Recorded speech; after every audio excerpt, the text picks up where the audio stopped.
ఢిల్లీలో ప్రధానమంత్రి గారిని మన రాష్ట్ర ముఖ్యమంత్రి అదేవిధంగా ఉప ముఖ్యమంత్రి గారు ఇద్దరు కూడా ప్రధానమంత్రి గారిని కలిసి వారికి కొన్ని విషయాలపైన చర్చించినట్టు తదనంతరము మరి ప్రెస్ మీట్ పెట్టడం జరిగింది. మన ముఖ్యమంత్రి గారు రేవంత్ రెడ్డి గారు అదేవిధంగా ఉప ముఖ్యమంత్రి గారు బట్టి విక్రమార్క గారు ఇద్దరు కూడా ప్రెస్ మీట్లో పెట్టడం జరిగింది. రేవంత్ రెడ్డి గారికి మరి గొంతులో కొంత ఇబ్బంది ఉన్నట్టు పత్రికలు చదివాం. మరి ఆ దృష్టిలో పెట్టుకొని వారు మాట్లాడకుండా మరి ఉప ముఖ్యమంత్రి గారు బట్టి విక్రమార్క గారు చాలా విషయాలు కూడా ప్రస్తావించారు. అయితే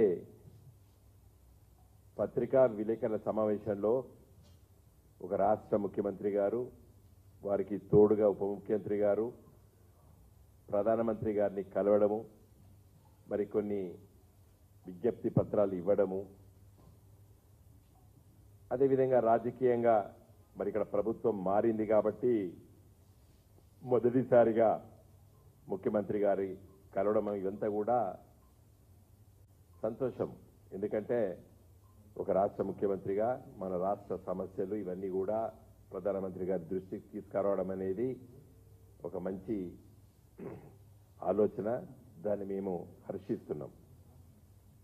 ఈ రాష్ట్ర ముఖ్యమంత్రిగా ప్రమాణ స్వీకారం చేసిన తర్వాత గౌరవనీయులైనటువంటి ప్రధానమంత్రి గారిని కలవడము మరి మన రాష్ట్రానికి రావాల్సినటువంటి విషయాలపైన చాలా సమస్యలపైన పరిష్కరించడానికి విజ్ఞప్తి చేయడం కూడా పత్రికలో ఈరోజు చూశాం. అయితే నేను ఈరోజు బీఆర్ఎస్ పార్టీ తరఫున మా కేంద్ర కార్యాలయం నుండి మాట్లాడడం గల కారణం ఏంటంటే నిన్న మరి ఉప ముఖ్యమంత్రి గారు బట్టి గారు మాట్లాడుతూ ఏం చెప్పారు, గత 10 సంవత్సరాల్లో ఉన్నటువంటి ప్రభుత్వం అంటే కేసీఆర్ గారి నాయకత్వాన ఉన్నటువంటి ప్రభుత్వము సాత్కార్యం చేసింది. మరి కేంద్ర ప్రభుత్వంతో రాబట్టవలసినటువంటి సమస్యల పైన మరి నిర్లక్ష్యంగా ఉంది అన్నట్టు వారి సందేశం ఇవ్వడం జరిగింది.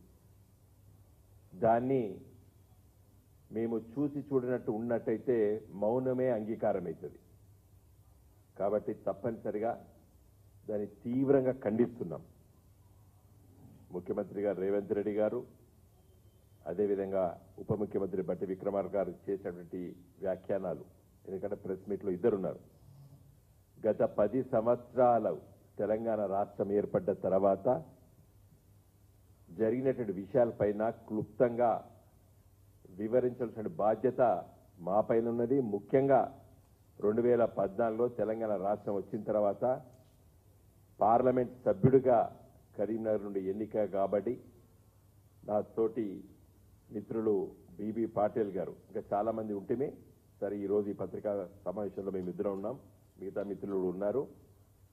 మేము తెలంగాణ రాష్ట్రం వచ్చిన తర్వాత తొలి రోజుల్లోపట్నే మొదటి వారంలోనే గౌరవనీయులైనటువంటి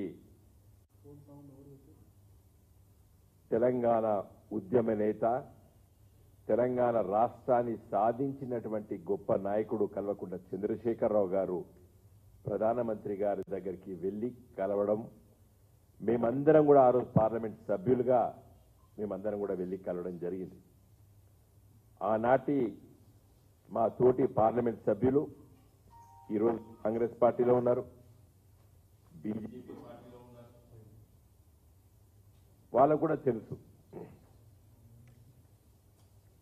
తెలంగాణ రాష్ట్రం తర్వాత ఆంధ్రప్రదేశ్ రాష్ట్ర విభజన చట్టంలో ఉన్నటువంటి ప్రతి విషయం పైన సుదీర్ఘమైనటువంటి లేఖలు రాశాం. ఆంధ్రప్రదేశ్ రాష్ట్ర విభజన చట్టంలో ప్రతి అంశం తెలంగాణకు రావాల్సినటువంటి హామీలు ఇచ్చినటువంటి ప్రతి అంశం పైన సుదీర్ఘమైనటువంటి లేఖలు రాసి ఒకసారి కాదు చాలా సందర్భంలో మరి కలిసి ఇవ్వడం జరిగింది.